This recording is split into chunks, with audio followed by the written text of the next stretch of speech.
So Assalamu alaikum warahmatullahi wabarakatuh. This is my very first video that I'm making on this YouTube channel. And I hope that whatever I'm going to say next is going to make sense to you, first of all. And secondly, you can take away something from it and hopefully learn. So, highlighting the place where you are born. It almost accounts for half of what you are going to do in the future.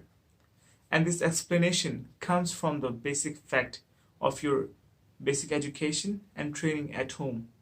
And obviously, the place you're born is not really in your hands. So, speaking of this, the first 5 to 6 years of a child's life are the most formative years.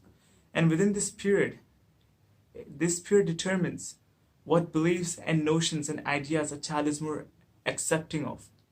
And you know what? These childhood notions and beliefs have a profound impact on the rest of the life of a person. And it can be confirmed further by the traumas that the people still have till their deaths. So it's quite mind-blowing. The basic thing that we can actually take a look at is the example that you can take. If a child is brought up in an environment where killing is very common, everybody's being killed. So when he grows up and after a while he just sees the same scene again, that somebody's getting brutally killed or something, he's not gonna bother his mind to think about if it's right or wrong because he has been taught that way. So you never know. Whatever you're observing, listening, or looking at, whatever you're inputting in your mind or in your body, it's directly or indirectly affecting you, whether you believe it or not. It really has some kind of, to some extent, it has some impact on yourself. So we have to be really, really careful about what we let ourselves be exposed to. But at the same time, whatever identity you've been born with, whether that identity is in the form of religion or your caste or whatever your language, the moment that you step aside from it, you start losing yourself. You don't know what type of person you're gonna become because you don't even know who you are at the moment. So it's very difficult. It's kind of impossible to reach a destination without the trace of a place where you are standing right now.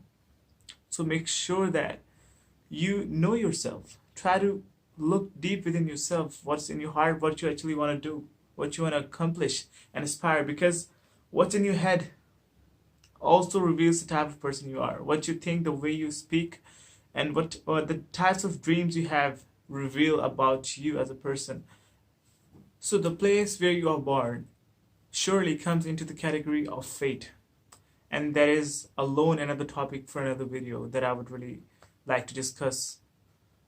So just to establish that Pakistan, the purpose for which it was formed through blood and sacrifice, we've already forgotten the track, unfortunately, because the youth is going through such a tremendous revolution that I've been a victim of myself. But it sadly breaks the hearts of the people who really contemplate and who want the revolution to shift in the other direction. And alhamdulillah, for those people who are following Islam and who are Muslims, they can get their ultimate guidance, which can never be wrong, undoubtedly, unquestionably, from the Holy Quran. And I would love to quote a verse from the Holy Quran just to get the audience more aware of what has been written for us, because we don't really pay much attention to what's going on in our everyday life, let alone reading a book or later on contemplating on what we read and thinking about just reflecting upon the thoughts. And I'm going to try my very best to let the Muslim Ummah know what has been written in the Holy Quran on different occasions.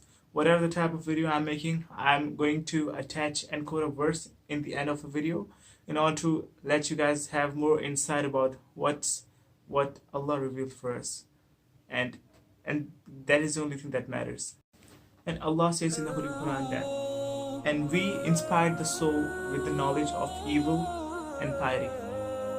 But those who purify their souls will certainly have everlasting happiness.